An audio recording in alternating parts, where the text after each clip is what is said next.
Bismillahirrahmanirrahim. Selamat datang di Rumah Raffi. Di video kali ini kita akan membahas tentang bagaimana cara kita bisa membuat sebuah function di dalam PHP. Nah, pertama kita buat terlebih dahulu tulisan function, kemudian diikuti dengan nama function yang kita inginkan. Misalnya kita berikan sebuah nama function adalah perkalian.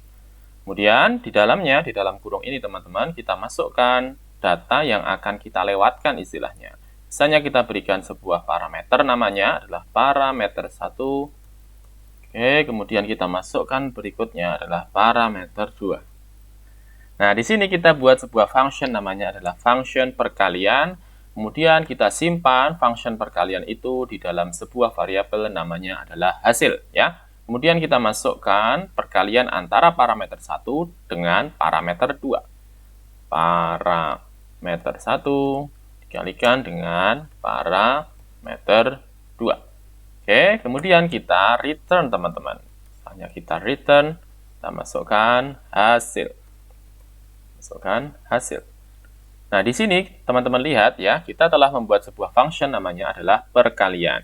Di mana di dalam function perkalian tersebut kita masukkan dua parameter ya istilahnya. Dua parameter ya, ini adalah parameter 1 dan juga parameter 2. Nah, di dalam fungsi perkalian tadi, teman-teman, kita membuat sebuah variabel baru ya, namanya adalah variabel hasil. Di mana variabel hasil itu merupakan perkalian antara parameter 1 dikalikan dengan parameter 2. Di mana ketika perkalian dilakukan akan disimpan dan dikembalikan dengan data berupa hasil. Nah, kita cek di sini, teman-teman, kita gunakan sebuah perintah echo, kita keluarkan dengan perintah echo. Kemudian kita masukkan nama fungsinya. Fungsi yang kita buat tadi adalah perkalian. Perkalian. Ya, kemudian kita masukkan angka di sini, teman-teman. Misalnya parameter 1 kita isikan dengan angka 10, ya. Kemudian parameter 2 kita isikan dengan angka 5, ya. Jadi dengan menggunakan perintah ini echo, kemudian perkalian 10,5 berarti kita menyuruh PHP untuk menjalankan sebuah fungsi yang namanya perkalian, ya, di mana parameter 1 diisi dengan 10, ya, parameter 1 diisi dengan 10, dan parameter 2 diisi dengan 5, ya. Nah, dengan cara seperti ini, maka PHP akan menjalankan fungsi tersebut. Kita coba refresh, hasilnya adalah 50, di mana 50 ini dihasilkan dengan melakukan perkalian antara parameter 1, ya, dengan parameter 2, 10 dikalikan 5, hasilnya adalah 50. Nah, lagi misalnya kita tuliskan di sini, misalnya kita break di sini, kemudian kita echo lagi, perkalian, kemudian kita kalikan lagi dengan perintah 5 dikalikan dengan 2. Hasilnya harusnya bawahnya 50 adalah 10 ya, kita coba refresh, hasilnya adalah 10, sudah benar. Ya, dengan cara seperti ini, dengan cara kita memanggil sebuah fungsi, yakni perkalian, kita cukup menuliskan rumus dari perkalian itu di awal ketika kita membuat sebuah file ya. Jadi ketika kita memanggil satu fungsi, yakni adalah fungsi perkalian, maka data yang dilewatkan itu akan menuliskan dengan cara mengkalikan antara parameter 1 dikalikan dengan parameter 2. Nah, itu dia fungsi tentang perkalian. Nah, misalnya kita buat sebuah fungsi baru ya, fungsi baru misalnya kita break dulu. Kemudian kita masukkan fungsi, misalnya adalah fungsi luas lingkaran. Luas lingkaran. Ya, luas lingkaran. Fungsi luas lingkaran. Dimana ketika kita membuat fungsi luas lingkaran, yang diperlukan sebenarnya hanyalah jari-jari ya teman-teman ya. Kita masukkan di sini parameter yang dimasukkan adalah jari-jari. Oke. Kemudian kita masukkan di sini variabel hasil misalnya. Kemudian kita tuliskan di mana luas lingkaran itu kalau kita tahu dulu ketika masih sekolah di SD, di SMP ya mungkin ya, di SMP atau SMA, maka akan dikatakan bahwa luas lingkaran adalah 3,14 dikalikan dengan jari-jari, dikalikan lagi dengan jari-jari. Oke, kita return hasilnya. Kemudian kita echo di sini. Kita echo di sini dengan tulisan luas lingkaran, ya. Dan kita masukkan jari-jarinya sesuai dengan yang kita inginkan. Misalnya kita masukkan jari-jarinya nilainya adalah 10. maka nanti hasilnya adalah 3,14 dikalikan dengan 10, dikalikan lagi dengan 10. Ya, kita cukup masukkan satu nilai, yakni 10, yang di jari-jari ini, maka fungsi luas lingkaran akan mengalihkan antara 3,14 dikalikan dengan jari-jari, dikalikan lagi dengan jari-jari. Kita coba refresh, harusnya hasilnya adalah 314 ya.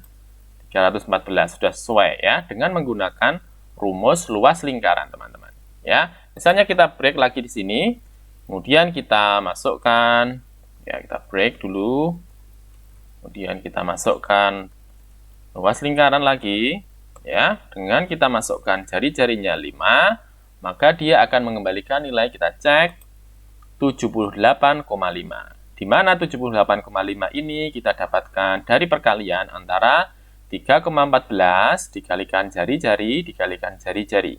Di mana dari jari-jari tersebut kita masukkan nilai, yakni adalah angka 5 ya, dengan menggunakan rumus luas lingkaran. Nah, teman-teman lihat di sini kita telah membuat sebuah fungsi, yakni adalah fungsi luas lingkaran. Dengan menambahkan di depannya adalah rumus 3,14 ya. Nah, teman-teman, 3,14 ini sebenarnya bisa kita keluarkan ya. Jadi, kita misalnya masukkan angka yang awal itu adalah 3,14, tapi kita simpan dia di dalam sebuah variabel ya. Misalnya kita masukkan sebuah variabel ya. Kemudian kita masukkan bahwa V ya, itu adalah 3,14 dan kita ingin mengaksesnya dari dalam sini ya. Kita akses dari dalam sini. Kita coba dulu. 3,14 ya, kita coba refresh. Oke, ternyata tidak bisa, teman-teman. Jadi ketika kita mempunyai sebuah variabel di luar ya, yang V ini di luar ya, nah ini ingin kita bisa akses di dalam sini, di dalam fungsi luas lingkaran ini, ternyata tidak bisa ya. Cara kita biar bisa mengakses variabel yang ada di luar dan bisa kita gunakan di dalam fungsi, yang contohnya di sini adalah fungsi luas lingkaran, adalah menggunakan sebuah cara di mana kita sebutkan dengan tulisan global. Kemudian kita tuliskan nama variabel yang mau kita akses dari dalam. Kita coba refresh lagi.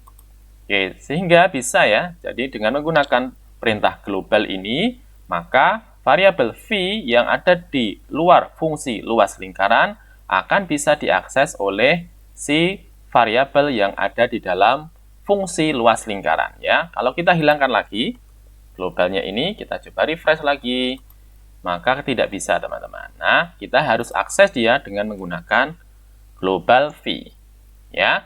Ini cara yang pertama, teman-teman. Cara yang pertama. Cara yang lainnya, kita bisa masukkan sebuah konstan ya dengan menggunakan perintah define, teman-teman. Perintah define, kemudian kita masukkan P misalnya, kemudian kita masukkan angkanya 3,14 ya. Kita sebutkan dengan perintah define, kemudian kita akses dengan V dan kita masukkan nilai dari V, yakni adalah 3,14. Nah, ini coba kita komen dulu ya, kita komen dulu.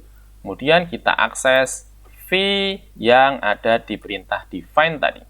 Ya, teman-teman lihat di sini kita define dengan V ya, di mana nilai V itu adalah 3,14. Nah, kalau misalnya kita ingin mengakses V dari luar, dari dalam maksud saya, dari dalam sebuah function ataupun dari manapun, kita tidak perlu masukkan dolar seperti ini ya teman-teman ya. Kita cukup menuliskan V gitu aja, di mana kita sebutkan di sini adalah define V. Nah, misalnya kita mau masukkan dengan menggunakan tanda yang lain bisa saja ya. Jadi cukup ketika kita aksesnya sesuai dengan ketika kita mendefinisikannya di luar ya. Ketika kita definisikan di sini V, tulisan PHI, maka ketika kita akan akses dia yang kita definisikan tadi, kita cukup tuliskan sesuai dengan nama yang kita definisikan ya. Yakni dengan cukup menuliskan V seperti ini, maka data yang kita definisikan di sini akan bisa diakses ya. Kita coba refresh. Nah, hasilnya sama 314 ya. Kemudian yang bawahnya adalah 78,5 ya dengan menggunakan define ya. Nah, tadi kita sudah sebutkan bisa kita akses sebuah variabel yang ada di luar sebuah fungsi dengan menggunakan cara yang pertama, yakni adalah global ya. Cara pertama dengan global. Cara yang kedua dengan dengan define. Ya, dengan dua cara ini kita bisa akses sebuah nilai ataupun sebuah variabel yang awalnya berada di luar fungsi dan mau kita gunakan di dalam fungsi dengan dua cara tersebut. Nah, ini dia penjelasan kita tentang bagaimana cara kita bisa membuat sebuah fungsi di dalam PHP dan juga bagaimana cara kita bisa mengakses sebuah variabel dari dalam fungsi. Ya, kita berjumpa di video berikutnya. Terima kasih.